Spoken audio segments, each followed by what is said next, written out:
Assalamualaikum warahmatullahi wabarakatuh. Bertemu kembali bersama Cikgu Sal. Mari belajar sejarah tahun 5 unit 1. Kita akan sambung pembelajaran kita pada minggu lepas. Masih di unit 1. Masih di tajuk yang sama iaitu warisan negara kita. Unit 1 institusi negara, payung negara. Cuma kita akan kecilkan lagi tajuk pembelajaran kita pada hari ini. Baik murid-murid. Cikgu nak tanya, kamu pernah dengar perkataan daulat dan derhaka? Mungkin ada yang pernah dengar dan mungkin ada yang tidak pernah dengar perkataan tersebut. Murid-murid, perkataan daulat dan derhaka ini sinonim dengan raja atau sultan yang memerintah sesebuah kerajaan.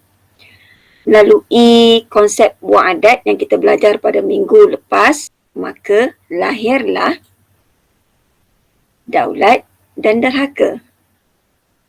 Boleh faham?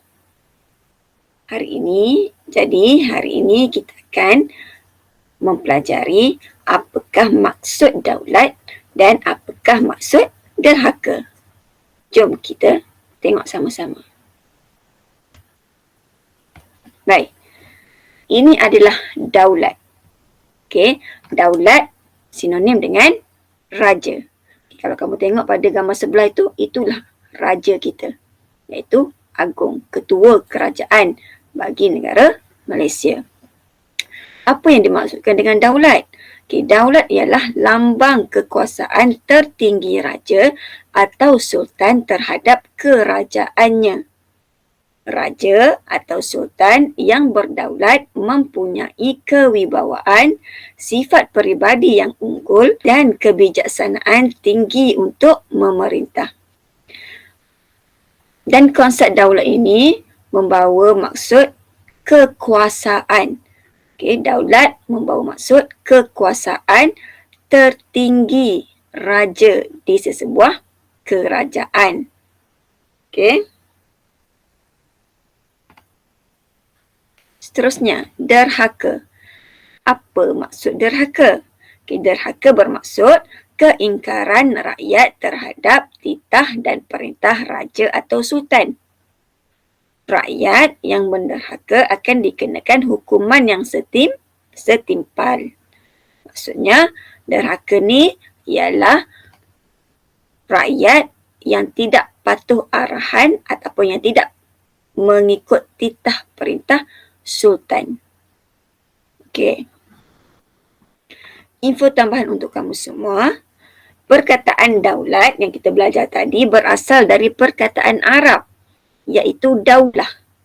Okey, daulah ini membawa maksud negeri atau kerajaan. Sebab tu kita guna daulat dalam bahasa Melayu. Ambil dari perkataan bahasa Arab. Rakyat yang menderhaka dikatakan akan ditimpa tulah atau bencana. Okey. Seterusnya, mesti kamu nak tahu kan, apa beza peranan raja sebelum merdeka dengan selepas merdeka? Ada tak perbezaan peranan dan kekuasaan raja sebelum merdeka dan selepas merdeka? Jadi dalam topik ini kita akan belajar satu persatu. Di dalam buku teks kamu diceritakan tentang perbezaan 4 zaman pemerintahan. Yang pertama, peranan raja pada zaman kerajaan Melayu awal. Bagaimana peranan raja semasa zaman kerajaan Melayu awal? Yang pertama, raja atau sultan ialah ketua kerajaan negeri baginda. Raja atau sultan mempunyai kuasa mutlak dalam pemerintahan. Yang ketiga, segala dasar berkaitan dengan pentadbiran, perundangan, kehakiman dan hubungan diplomatik ditentukan oleh raja atau sultan. Dan yang keempat, raja atau sultan dibantu oleh para pembesar untuk mentadbir kerajaan.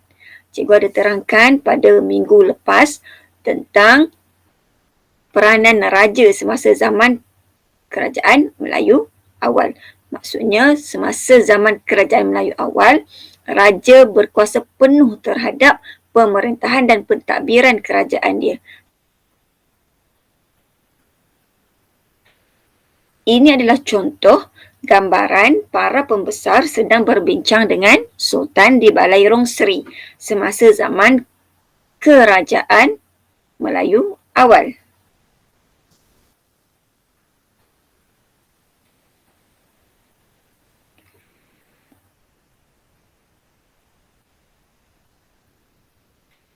Kita masuk kepada zaman seterusnya, iaitu zaman penjajahan British. Zaman penjajahan British. Negara kita pernah ditadbir oleh kuasa asing. Jadi salah satunya ialah pada zaman penjajahan British. Kita lihat bagaimana peranan raja semasa zaman pemerintahan British. Yang pertama, raja atau sultan dikekalkan sebagai ketua negeri. Yang kedua, raja atau sultan tidak mempunyai kuasa mutlak dalam pemerintahan. Beza dengan sebelum ini. Raja berkuasa mutlak. Tapi semasa zaman pemerintahan British, raja tidak lagi berkuasa mutlak dalam pemerintahan dia. Yang ketiga, raja atau sultan merupakan ketua agama Islam dan adat istiadat Melayu di negeri baginda. Tengok, kuasa dia hanya terhad kepada ketua agama Islam dan adat istiadat Melayu di negeri baginda sahaja. Hal-hal pentadbiran, hal-hal kehakiman bagaimana?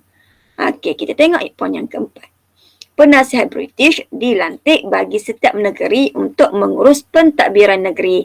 Bermaksud pentadbiran negeri telah diambil alih ataupun telah dicampur tangan oleh British. Difaham? Okey.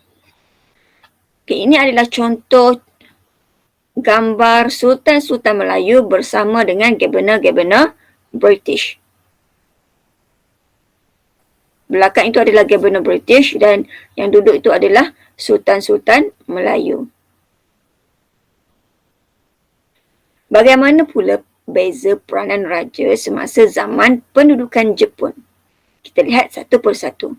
Raja atau sultan dikekalkan sebagai ketua negeri sama seperti zaman British tadi.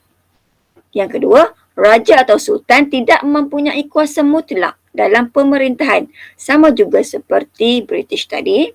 Yang ketiga, raja atau sultan hanya merupakan ketua agama Islam dan adat istiadat Melayu di negeri masing-masing. Masih sama semasa zaman pemerintahan British. Dan yang keempat, Governor Jepun mengurus pentadbiran negeri-negeri Melayu. Maksudnya, semasa pendudukan Jepun, mereka masih campur tangan dalam pentadbiran negeri-negeri Melayu. Raja tidak lagi berkuasa terhadap pentadbiran negeri-negeri Melayu. Difaham? Dan yang keempat. Baik, ini contoh gambaran tentera Jepun memasuki Kota Baru. Kota Baru di mana? Di Kelantan pada tahun Disember 1941. Jepun hanya sempat berada di Tanah Melayu selama 3 tahun sahaja selepas pemerintahan British. Okey, ini contoh gambaran semasa zaman Jepun. Baik, bagaimana pula peranan raja selepas merdeka sehingga kini? Masa zaman sekarang lah. Yang pertama, sistem raja berperlembagaan diperkenalkan.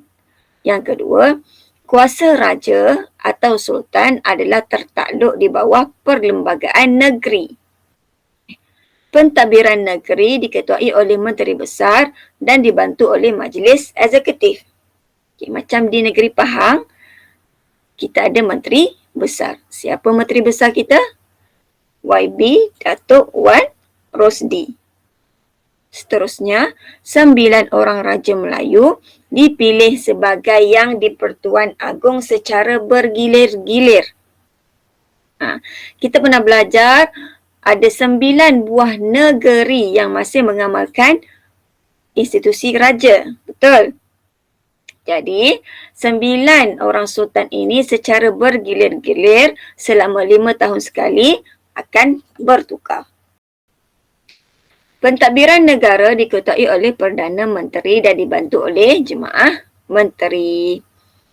Jadi pentadbiran negara diketuai oleh Perdana Menteri kita iaitu Tan Sri Muhyiddin Yassin dan dibantu oleh Jemaah Menterinya. Okey, Jemaah Menterinya. Okey, ini gambaran zaman selepas merdeka yang di-Pertuan Agong menyampaikan titah ucapan perasmian di istiadat pembukaan penggal kedua Parlimen ke-14. Ini contohlah.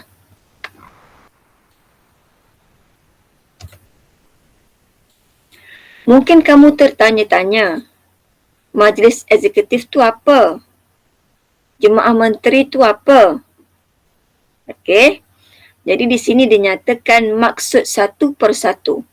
Majlis Eksekutif ialah organisasi yang menjalankan tugas pentadbiran. Dan Jemaah Menteri. Jemaah Menteri ialah badan yang dianggotai oleh Perdana Menteri dan Menteri-Menteri Kabinet. Okey, Jemaah Menteri diketuai oleh Perdana Menteri. Siapa Perdana Menteri kita tadi? Tan Sri Muhyiddin Yassin. Dan siapa Menteri-Menteri Kabinet dia? Contoh, Menteri Pendidikan, Menteri Alam Sekitar, Menteri Kesihatan. Okay, apa maksud kuasa mutlak? Kuasa mutlak ialah kuasa penuh atau tidak terbatas. Okey. Seterusnya, ada lagi tak negara yang masih mengamalkan institusi raja seperti mana Malaysia? Baik.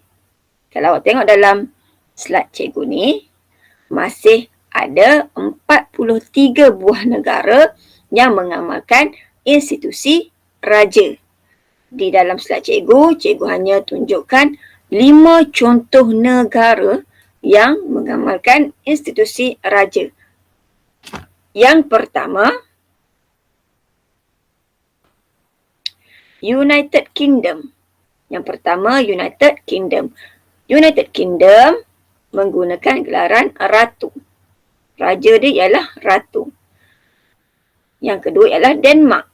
Denmark juga menggunakan gelaran ratu bagi rajanya. Yang ketiga, Maghribi. Maghribi menggunakan gelaran raja. Yang keempat, Thailand. Thailand pun menggunakan gelaran raja. Manakala Malaysia menggunakan gelaran Yang di-Pertuan Agong. Yang di-Pertuan Agong ni ialah ketua kerajaan bagi negara Malaysia. Baiklah, kita dah belajar ketiga-tiga fokus pembelajaran kita pada hari ini. Maka cikgu simpulkan di sini, daulat bermaksud lambang kekuasaan tertinggi raja. Kalau kita ingkar perintah raja atau sultan, dianggap sebagai derhaka. Kemudian berlaku perbezaan peranan raja dalam 4 zaman, iaitu semasa zaman kesultanan, iaitu semasa zaman kerajaan Melayu awal, zaman British, zaman Jepun dan zaman sekarang selepas merdeka. Baik.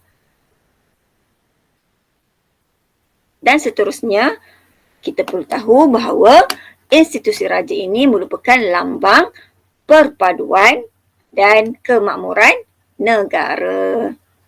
Boleh? Jadi ada 3 perkara yang awak dah belajar pada hari ini, iaitu yang pertama tentang daulat dan derhaka, yang kedua tentang perbezaan peranan raja dalam 4 zaman, dan yang ketiga negara-negara luar yang juga mengamalkan institusi raja. Baiklah, setakat itu sahaja pengajaran cikgu pada hari ini. Sayangi Malaysiaku. Assalamualaikum.